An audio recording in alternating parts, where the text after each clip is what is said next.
What is going on, everybody? Welcome back to the channel After Sound here, where we bring you Splinterlands content every single day.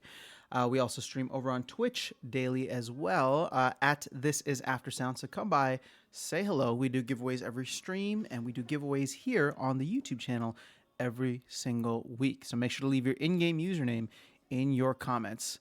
All right. So I wanted to just take a quick moment today. We are about halfway through the season, 7 days left. So actually almost exactly halfway through the season. And I have two accounts that I am consistently playing on my main account and my alt account, right? So if you are following the budget grind, that is the alt account. That is the one where all I did was put in the $10 for the spell book.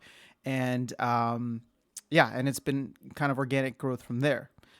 So I wanted to do a quick comparison because this is the first season that I am now playing in silver for the entire season pretty much on my main account and staying in bronze on the alt account. I just don't have the power for it, right? And I don't want to play the rental game right now because I can't put any more money into it. It's just the $10. So the $10 that I put in the beginning, everything else has to be the DEC that I've earned or credits that I get in order to advance in that account.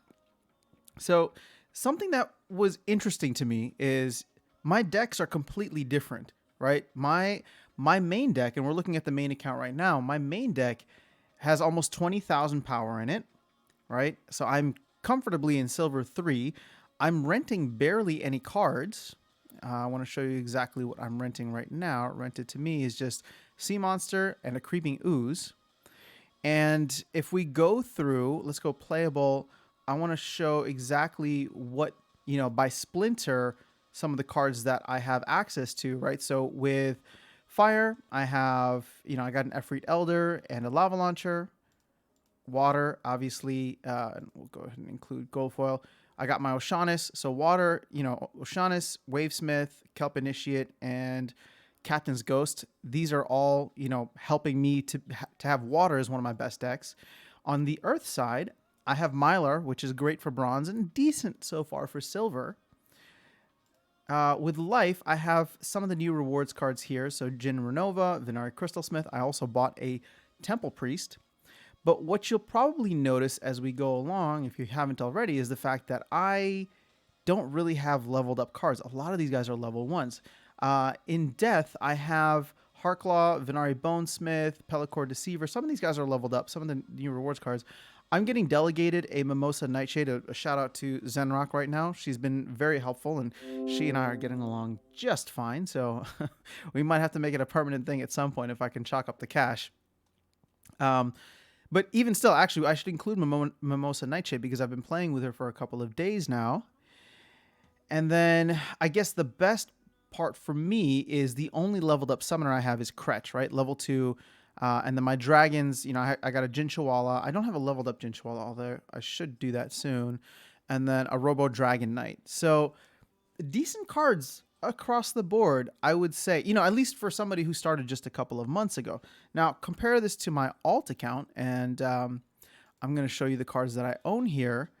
And it's very, very limited, right? So it's a lot of the same ones, but I don't have an Oceanus here. I don't have a Robo Dragon Knight. I don't have any leveled up summoners. It's really just the rewards cards and some of the other cards that I have invested in over the last couple of, or over the last month that this account has been around. And if you watched the previous video at the 30-day mark, I turned this $10 budget account into $80 in a single month, right? So, and that was me just showing up doing the daily quest every day. What I do is I rent power here. So rented to me, I'm renting power, about 4,000 power, in order to be in bronze 1 to increase my DEC rewards, right? So what is the big thing here for me? What is the big takeaway that I want to kind of stress?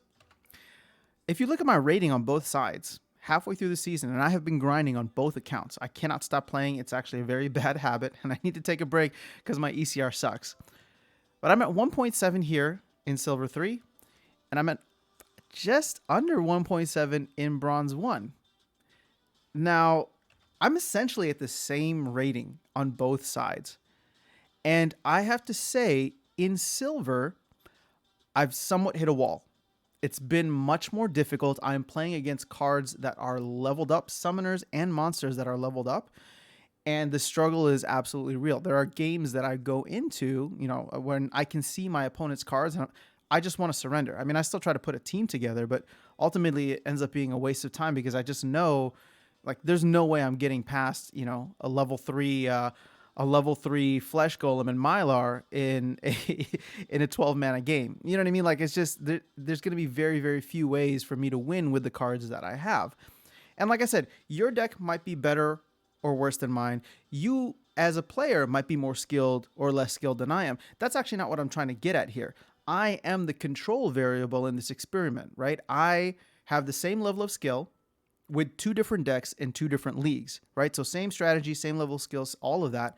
And what I'm trying to demonstrate from this little experiment is the fact that I'm tapping out at roughly the same ratings on both sides. Now, that doesn't mean much necessarily. And what is the reason for it if we are to dig in? Well, leveled up cards in silver, the different game types in silver as well. Like, there's a lot more different rule sets that we have to deal with. There's a lot higher mana caps that we're dealing with. And in bronze, for the other account, I feel as though one of the things that works for me here is I know a lot of the strategies that work in bronze. And until I'm kind of getting to a point now where I'm starting to lose more consistently with bronze as I face somebody like who had a Mylar or Cryptmancer, right? And there's a couple of these higher level cards that I'm going up against, like a level 2 Kretch. Actually, I beat the level 2 Kretch. Yeah, let's do it. So, but my point is that, like, I'm getting to a point where in bronze 1, I can get to about 1.7, which oddly enough is just very close or almost the same as my rank or rating in silver. Sorry, not rank, my rating in silver at 1.7. So I just wanted to share that with you guys. There's been a couple people asking, what's the difficulty level adjustment between bronze and silver? And I would say that, is it worth it to get up to silver? From a DEC earnings perspective, yeah, obviously. And if you have the cards or can invest or rent the cards to be competitive, then go for it, right? I shared kind of just the high level of what kind of decks I was using or the cards that I have and where that has gotten me. Again, I'm not the best player by any means, right? So if you're better than me, then more power to you. You could probably get higher in the ratings. But what I'm just trying to show is me comparing myself to myself, right? Between here and bronze with different decks, different power levels, and kind of where I'm tapping out is about the same area. So I thought that was a little interesting. And a part of me misses bronze. A part of me, like, I get it. The bronze nerf is rough, but my deck isn't even my main deck or on my main account isn't even optimized to dominate in bronze, right? So I'm okay in silver 3, and obviously, like, at 1.7, I'm facing, my rating is good enough to be in silver 1, right? So I'm really going up against potential level 5, level 4, level 3 monsters when many of my monsters aren't leveled up. And if they are, I don't have the summoners to play them. So it's been an interesting experience so far. This is the first season that I've done anything like this. And obviously, for rewards' sakes, I will be staying in silver on my main account as often as I can, unless, something happens and I lose all my power. But I just wanted to share that with you guys. I'm not going to get into the different rule sets here. There's other YouTubers who are getting into the different kind of rule sets and strategies. And if that's something you want to see here, let me know. But, right now I'm just, a lot of my videos are focused more on high level investing and just the overall game economics and tokenomics behind the different assets that you have in this game. So, but if strategy is something you want a little bit more of, let me know. It's just, I don't feel qualified because I still feel very new, but some people have asked for it. And if you guys keep asking, then, I got to give the people what they want. So that is all I got for you in this video today. I just wanted to share this comparison, kind of just this weird, like, I'm kind of tapping out at the same rating on both halfway through the season. So maybe I'll do another update like this as we get closer to the end of the season. Although I do worry about rentals being an issue here for me because I'm renting 4K power and I'm just not going to pay the prices through the roof for those rentals as we get closer to the end of the season. So we'll see how it goes. But would love to hear your takes if silver has been beneficial for you, if silver has been too competitive for you. In fact, that's how I felt 2 seasons ago and why I went back down to bronze last season on my main account.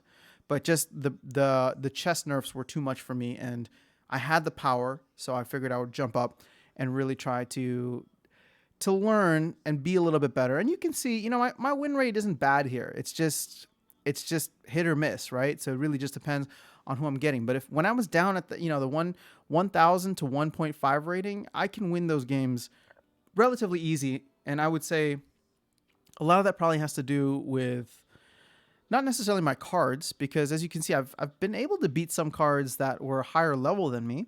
But, again, sometimes it just comes down to luck, right? Luck or the type of deck that you choose or skill, whatever the case is. I'm not gonna pat myself on the back too much. All I'm trying to say is that it's just interesting to see where things have played out. So maybe we'll do another update as we get closer to the end of the season. I just wanted to call it out since we're at the halfway mark right now, and get your feedback. See who's been playing in silver, see who's been playing in bronze, see who maybe has a deck in each of these, and if you guys have noticed something similar. So that's all I have for you guys today. If this has been helpful or valuable to you, please consider liking and subscribing.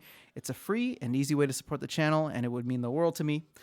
Otherwise, I will see you guys in the next video. I will see you in the game. Have a good one.